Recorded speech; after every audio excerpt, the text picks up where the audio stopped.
Damage ఏంటిట కుండబద్దలు కొడతా అత్త. నమస్కారం. కుండబద్దల ప్రేక్షకులకు స్వాగతం. వైసీపీని నమ్ముకొని వైసీపీ క్యాడరు, జగన్ స్క్రిప్ట్ని నమ్ముకొని వైసీపీ నాయకులు బావురమని ఆడటం, బేరమని అంటాం ఈ రోజున వాళ్ళ వంతైపోయింది. ప్రస్తుతం ఆ పరిస్థితిలో బొత్స సత్యనారాయణ ఉన్నాడు. కల్తీ నెయ్యిని హెరిటేజ్కి ఆపాదించటం కోసం పైనుంచి అందిన ఒక స్క్రిప్ట్ని యథావిధిగా చదివి ఈరోజు ఆయన లీగల్ నోటీసులు ఎదుర్కోవాల్సిన పరిస్థితి వచ్చింది. మరి వైసీపీలో ఇంకా చాలామంది హెరిటేజ్ మీద ఇలాగనే మాట్లాడారు.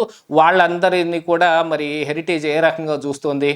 ఇప్పుడు ఈ లీగల్ నోటీస్ ద్వారా ఇప్పుడు బొత్స సత్యనారాయణ పరిస్థితి ఎలా తయారైంది, ఇప్పుడు ఏం చేయబోతున్నాడు బొత్స, ఇంకా దాంతోపాటుగా వైసీపీలో ఉన్న క్యాడరు ఇక ఈ స్క్రిప్ట్ని ఫాలో అవటం అని అంటే కష్టాలు కొని తెచ్చుకోవటమే అని ఇంటర్నల్గా జరుగుతున్న ఓ చర్చ గురించి కానీ మిగతా అన్ని అంశాలని ఈ వీడియోలో నేను మీకు పూర్తిగా అర్థమయ్యే విధంగా వివరిస్తాను. వీడియో నచ్చితే ఖచ్చితంగా లైక్ చేయండి, ఇంకా 10 మందికి షేర్ చేయండి. అలాగనే మన కుండబద్దల ఛానల్ని సబ్స్క్రైబ్ చేసుకోవటం మాత్రం మర్చిపోకండి. సబ్స్క్రైబ్ చేసుకుంటే నోటిఫికేషన్ల ద్వారా నా వీడియోలు చాలా త్వరగా మిమ్మల్ని వచ్చి చేరతాయి. So please subscribe our Kundabaddala channel. ఇక అసలు విషయానికి వస్తే, పైనుంచి వచ్చిన స్క్రిప్ట్ని గుడ్డిగా ఫాలో అయితే ఎలా ఉంటుంది అనే దానికి మెయిన్ ఉదాహరణకి ఈరోజు బొత్స సత్యనారాయణ పరిస్థితి. మండలిలో ఎమ్మెల్సీలు మొత్తాన్ని తీసుకెళ్ళి ప్రభుత్వాన్ని ఇరుకుని పెట్టే విధంగా మీరు పోరాటం చేయండి, నేను మాత్రం బెంగళూరు వెళ్ళిపోతానని చెప్పి జగన్మోహన్ రెడ్డి బెంగళూరు వెళ్ళాడు. ఈరోజే తిరిగి వచ్చి ప్రెస్ మీట్ కూడా పెట్టబోతున్నాడు అనుకోండి. మిగతా ఎమ్మెల్యేలు అయితే మరి నిన్ననే మనం చూసాం, మన కుండబద్దల్లో కూడా ఒక వీడియో కూడా పెట్టాం. ఆ అసెంబ్లీ ఆవరణలోని కూటమి నాయకులతోటి కలిసినప్పుడు వాళ్ళకి చతురాలు ఇవన్నీ కూడా బాగా ఎక్కువైపోయాయి. అన్నీ తెలిసిన మీరే ఇలాగా నన్ను ఆడుకుంటున్నారుగా అని చెప్పుకుని పారిపోవాల్సిన పరిస్థితి ఎమ్మెల్యేలకు వచ్చింది. దీంతో పాటుగా ఇప్పుడు మాట్లాడే నాయకులు ఎవరైతే ఉన్నారో, చంద్రబాబు నాయుడిని దూషించి అంబటి రాంబాబు జైలు పాలయ్యాడు. ఇప్పుడు ఇచ్చిన స్క్రిప్ట్ని యథావిధిగా చదివి హెరిటేజ్కి కల్తీ నెయ్యిని ఆపాదించబోయి బొత్స సత్యనారాయణ ఇరుక్కుపోయి లీగల్ నోటీస్కి ఇప్పుడు సమాధానం చెప్పుకోవాల్సిన పరిస్థితి వచ్చింది. గతంలో కూడా ఇలాగనే గూగుల్ డేటా సెంటర్ వచ్చినప్పుడు కూడా గుడ్డు మంత్రిగా పేరుపడ్డ గుడివాడ అమర్నాథ్ కూడా ఆయన లండన్లో ఉన్న సమయంలో ఇక్కడ యథేచ్ఛగా మాట్లాడేశాడు. అది ఒక పెద్ద గోడౌను, అందులో 500-600కి మించి ఉద్యోగాలు రావు, దీనికి గాను ఎంత ఆర్భాటం చేయాలా అని అనగానే లండన్ నుంచి జగన్మోహన్ రెడ్డి వచ్చి అది అదానీ డేటా సెంటరు, అది తీసుకొచ్చింది నేనే అని ఆయన మడం తిప్పేశాడు. దీంతో ఈ గుడివాడ అమర్నాథ్కి ఏం చేయాలో అర్థం కాని పరిస్థితి ఏర్పడింది. ఇప్పుడు ఆ పెద్ద గోడౌన్ని నేనే తెచ్చానని జగన్మోహన్ రెడ్డి చెబుతుంటే ఈయన బయటకు వచ్చి ప్రశ్న ఎలా ఫేస్ చేయగలుగుతాడు? మీరేమో గోడౌన్ అంటున్నారు, 500-600 మించి ఉద్యోగాలు రావని మరి కూటమి నాయకులందరినీ ఎద్దేవా చేస్తూ ఉన్నారు. అసలు తెచ్చింది నేనే అని జగన్మోహన్ రెడ్డి అంటున్నాడు కదా, ఇప్పుడు ఏంటి మీ పరిస్థితి అంటే బెబ్బే, ఏం చెప్పలేని పరిస్థితి ఏర్పడింది. ఇదే విధంగా చాలా అంశాల్లో జగన్ ఒకటి అనుకుంటాడు, కింద నాయకులు ఒకటి అనుకుంటారు, వాళ్ళ మధ్య శృతి కుదరకుండా చెరొక మాట చెప్పి క్రెడిట్ చోర్ అని చంద్రబాబు నాయుడు మీద ఒక మచ్చయటానికి ప్రయత్నం చేసి విపరీతంగా ఫెయిల్ అయిపోతున్నారు. ఇప్పుడు బొత్స సత్యనారాయణ కూడా మరి ఈ కల్తీ నెయ్యి మీద మా చర్చ జరిగి తీరాల్సిందేనని మండలిలో వాయిదా తీర్మానం పెడితే మరొక సభ్యుడు వచ్చి మరొక వాయిదా తీర్మానం పెట్టాడు. ఈ రోజున కూటమి నాయకులందరూ చూసి నవ్వుకునే పరిస్థితి ఏర్పడింది. బొత్సకి ఇలాంటి పరిస్థితి ఎందుకు వచ్చింది, ఒక్క ఎమ్మెల్సీ కూడా ఆయన చెప్పిన మాట వినేటట్టుగా లేరు అని.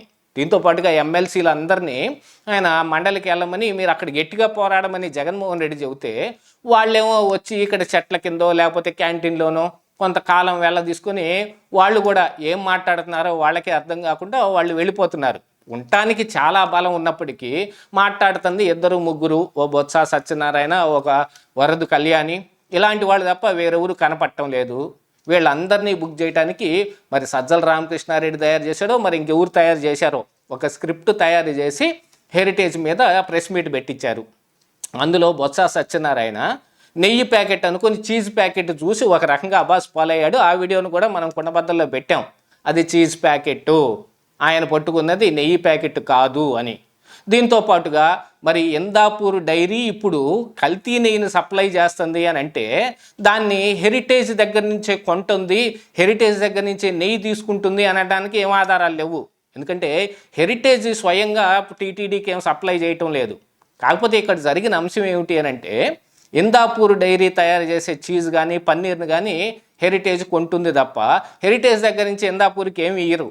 దీంతో పాటుగా ఇప్పుడు బోలే బాబా ఆర్గానిక్స్ పేరుతోటి ఉన్న ఒక కంపెనీ తయారు చేసిన కల్తీ నెయ్యి గురించి ఒక చర్చ అంతా నడుస్తుంటే, మరొక బోలే బాబా పేరుతోటి ఉన్న మరో కంపెనీకి హెరిటేజ్కి ఉన్న ఒప్పందాలను బయటకు తీసి ఆ బోలే బాబా ఈ బోలే బాబా ఒకటేనన్నట్టుగా వాళ్ళు కూడా సాక్షిలో కథనాలు రాసి తర్వాత మళ్ళీ అది వేరు ఇది వేరని చెప్పుకోవాల్సిన పరిస్థితి వచ్చింది.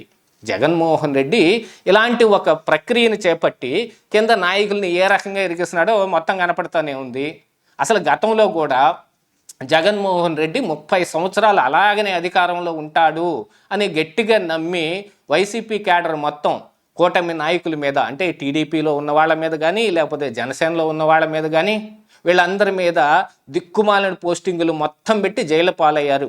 ఇందులో మెయిన్గా పోసాని కృష్ణమురళి జైల్లో ఈ సజ్జల భార్గవ్ రెడ్డి నా కొంప ముంచేశాడు, వాళ్ళు పంపించిన స్క్రిప్ట్ని నేను చదివితే ఆయన ముక్కలు ముక్కలుగా దాన్ని వైరల్ చేశాడు, అంతే తప్ప నాకేం తెలియదు అని చెప్పుకోవాల్సిన పరిస్థితి వచ్చింది. ఇప్పుడు కూటమి అధికారంలోకి వచ్చిన తర్వాత కూడా వైసీపీకి మరి శ్యామల కూడా చాలా రకాలైన అంశాల మీద మాట్లాడి దాని మీద పోలీసులు విచారణకు పిలవగానే పైనుంచి వచ్చిన స్క్రిప్ట్ చదివాను తప్ప నాకేం తెలియదని ఆవిడే చెప్పుకోవాల్సిన పరిస్థితి వచ్చింది.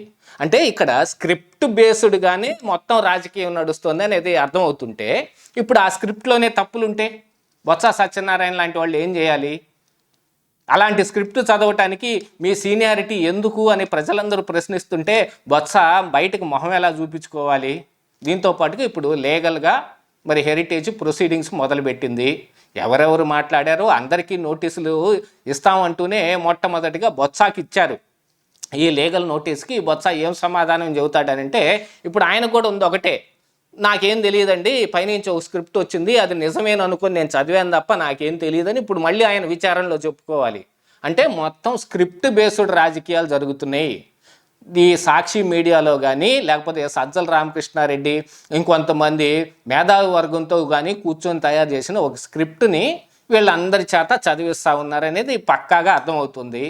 ఇక అంబటి రాంబాబు లాంటి వాళ్ళు అయితే యథేచ్ఛగా తమ నోటికి పని చెప్పేసి నోటికొచ్చిన బూతులన్నీ మాట్లాడి 18 రోజులు జైలు చేసి ఈరోజే బయటకు వచ్చాడు ఆయన.